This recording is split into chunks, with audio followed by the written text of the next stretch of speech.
बिस्मिल्लाहिर्रहमानिर्रहीम। लाखों करोड़ों दुरूदो सलाम मोहम्मद मुस्तफ़ा सल्लल्लाहु अलैहि वसल्लम और आले मोहम्मद पर। मैं हूँ उमर दराज गोंदल। बहुत शोर मच रहा जी 27 सफ़ात के ऊपर मुश्तमिल 2 जजेस के फैसले का। शुक्र ये करें कि उन 2 जज साहिबान ने सिर्फ इख्तलाफ ही किया है और आपने बाकी 2 साथियों से इत्तफाक किया है। कहीं उन्होंने पाकिस्तान के चीफ जस्टिस को मुअत्तल नहीं कर दिया जिस हद तक वो गए हैं। लेकिन मैं आपको एक बात बताना चाहता हूं कि असल में ये मामला है क्या।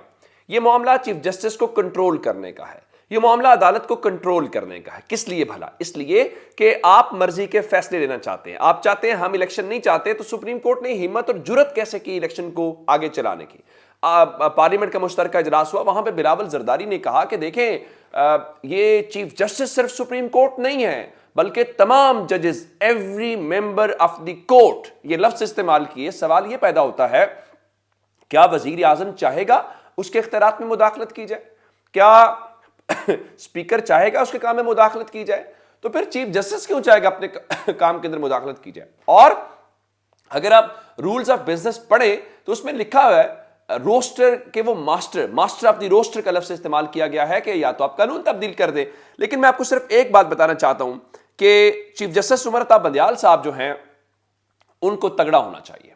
ये वक्त उनके लिए है कि वो किस तरह से डट के खड़े रहते हैं। अगर वो आज सरेंडर कर गए तो इसका मतलब ये होगा कि वो जस्टिस मुनीर के मकाम के ऊपर पाकिस्तान को ले गए हैं। और जस्टिस मुनीर की वजह से पाकिस्तान 4 मार्शल लॉज देख चुका है। पाकिस्तान के 75 साल इस किस्म की हरकतें पाकिस्तान के खा गई हैं। अब हम फर्दर अफोर्ड नहीं कर सकते। मैं आपको बताना क्या चाहता हूं, चीफ जस्टिस ने 27 सफ़ात को छोड़ देते हैं, 3 सफ़ात चीफ जस्टिस के भारी पड़ गए जिसमें उन्होंने कहा है कि प्राइमा फेशाए अगर इंतखाबात डिले का शिकार होते हैं तो ये फंडामेंटल ह्यूमन राइट्स की खिलाफ वर्जी होगी। पहली बात।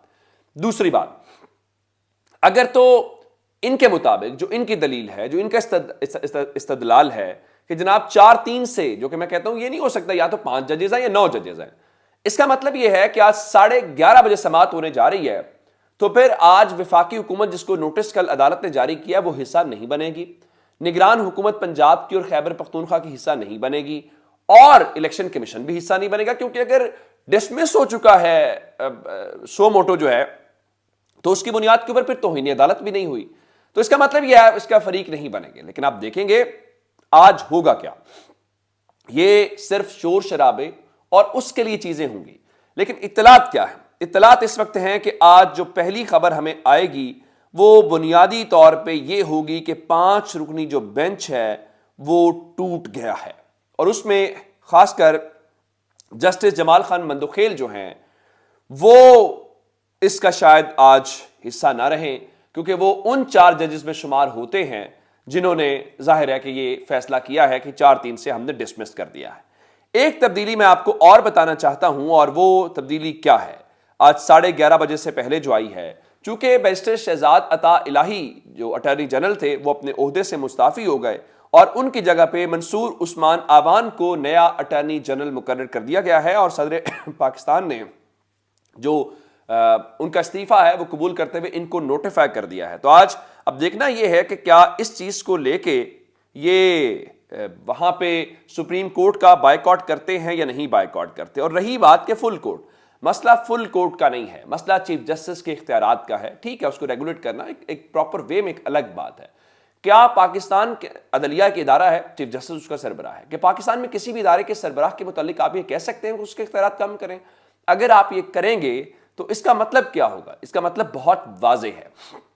उसका मतलब ये होगा कि आप इस सिलसिले में क्या उसको कहना चाहिए कि कौमी मफाद खतरे में पड़ जाएगा। दलाइल बहुत सारा आपको याद होगा, पाकिस्तान में एक तनाज़ा हुआ था। मैं आपको मिसाल देना चाहता हूं एक और इदारे की, फौज भी हमारा इदारा है, और वहां पे DGISI की तैनाती थी। इमरान खान का एक मौक़िफ़ था जब फैज़ हमीद साहब और जनरल नदीम अंजुम साहब वाला मामला था, तो इदारे ने इसको अपने मामलात के अंदर मुदाखलत कहा था, और ये परवेज इलाही और शुजात वगैरह ने इसके ऊपर गुफ्तगू की थी।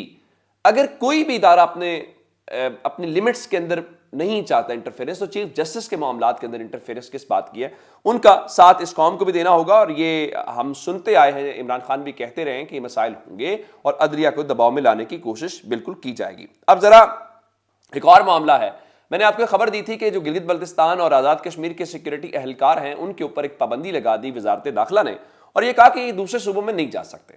میں نے آپ کو بتایا تھا کہ اگر انہوں نے ایسی کوئی پابندی لگا دی پھر آپ کیا کریں گے، لیکن خبر اس وقت کیا ہے؟ خبر یہ ہے کہ جو وفاقی حکومت کی تبدیلی ہے اس کو چیلنج کر دیا گیا ہے، اور گلگت بلتستان کو سی ایم اور گورنر کی سیکورٹی پر دوسرے صوبوں میں جو پابندی 24 مارچ کو لگائی گئی ہے، وزیر اعلیٰ اور گلگت بلتستان کی حکومت نے اس کو میاں علی اشفاق اوان صاحب کے ذریعے اسلام آباد ہائی کورٹ میں چیلنج کیا ہے، اور جسٹس محسن اختر کیانی نے وفاقی حکومت سے 29 مارچ تک جواب طلب کر لیا ہے۔ اب یہ کیا جھوٹ کر سکتے ہیں؟ کہہ سکتے ہیں جناب وہ پنجاب پولیس، اسلام آباد پولیس اور جی بی پولیس آمنے سامنے ہوئی، جو کہ I G police on record refute کر چکے ہیں کہ ایسا کچھ بھی نہیں ہوا۔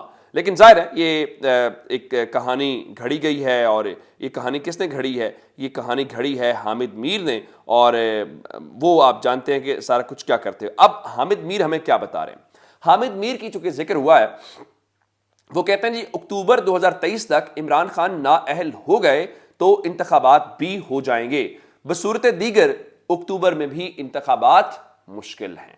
چلے، یہ حامد میر سے بہتر کون جانتا ہے، ان کے بھائی عامر میر اس سسٹم کا حصہ ہیں، اور اس پورے عمل کو روکنے کے لیے وہ اپنا بھرپور کردار ادا کر رہے ہیں۔ دوسرا، انہوں نے یہ کہا کہ عمران خان کو حکومت سے تو نکال دیا گیا ہے، لیکن انہوں نے نکالنے والوں کی زندگی کو عذاب بنا کر رکھ دیا ہے۔ چلے، یہ گواہی آ گئی، امید ہے یہ بہت سارے لوگوں کو تکلیف اس سے ہوگی، اور عمران خان نے کہا تھا دیکھیں میں اگر اقتدار سے نکل گیا، ابھی میرے ہاتھ اقتدار نے باندھے ہوئے ہیں اور میں پھر کسی کے کنٹرول میں نہیں رہوں گا۔ اب عمران خان کو کنٹرول کیسے کیا جا رہا ہے، ذرا خبر سنیے۔ لیسکو نے کہا ہے کہ زمان پارک میں بجلی کی مبینہ چوری پہ نوٹس جاری کر دیا گیا ہے، اور بتایا گیا جی ان کو شبہ ہے، وہاں پہ شکایت ہوئی تو وہاں پہ وہ گئے ہیں، لیکن ان کو وہاں پہ جانے کی اجازت نہیں دی گئی، تو اس کا مطلب ہے وہاں پہ بجلی چوری ہو رہی ہے۔ اور غریدہ فاروقی جیسے لوگوں نے اس کو ٹویٹ بھی کر دیا، اگر آپ چیکنگ کے لیے گئے ہیں اور آپ نے چیکنگ نہیں کی تو چیکنگ کیے بغیر آپ نے کیسے تعین کر لیا وہ چوری ہوئی ہے؟ اگر ہوئی ہے تو چیک کر۔ اچھا، یہ پاکستان میں ایک پرانی ریت ہے، میں محترمہ فاطمہ جناح جو قائد اعظم کی ہمشیرہ تھی، ان کے اوپر پاکستان میں پانی چوری کا ایک مقدمہ بنایا گیا تھا، کوئی بات نہیں ہے۔ پاکستان کے اوپر گاڑی کا جو پانا ہوتا ہے وہ چوری کرنے کا مقدمہ بھی بنایا گیا، پھر بھینس چوری کا مقدمہ بھی بنایا گیا۔ اگر عمران خان کے اوپر اس قسم کا ہوتا ہے تو کوئی اتنی بڑی بات نہیں ہے۔ دوسری جانب آج کل لگ یہ رہا ہے کہ عمران خان جہاں پہ جاتے ہیں، وہ لاہور پولیس ہو، وہ اسلام آباد پولیس ہو، وہ سلامی کے طور پہ ایف آئی آر پیش کرتے ہیں۔ اب عمران خان وہاں پہ گئے 7 مقدمات کی ضمانت کروانے کے لیے، اور اس سلسلے میں پاکستان تحریک انصاف کے ورکرز کے اوپر ایک نئی ایف آئی آر درج کر لی گئی ہے، اور بتایا گیا جی دفعہ 144 کی خلاف ورزی اور دیگر مقدمات میں 38 افراد کو گرفتار کیا گیا ہے، اور ساتھ ہی کہا گیا جی سیاسی رہنماؤں کی کسی گاڑی کو نقصان پہنچنے کی کوئی اطلاعات موصول نہیں ہوئی۔ مہر شرافت نے جو ویڈیو اپلوڈ کی ہے وہ ویڈیو خود بتاتی ہے کہ اس کے اندر کون گاڑیاں توڑ رہا تھا اور کیا اس کا حلیہ تھا یا کس کی وہ نمائندگی کر رہا تھا، اس میں فردر بات کرنے کی کوئی ضرورت نہیں ہے۔ آگے چلتے ہیں، ایک اور مہروں کا گروپ لانچ کیا گیا، بلکہ یہ چلے ہوئے کارتوس ہیں جن کا پاکستان کی سیاست میں کوئی امپیکٹ نہیں ہے۔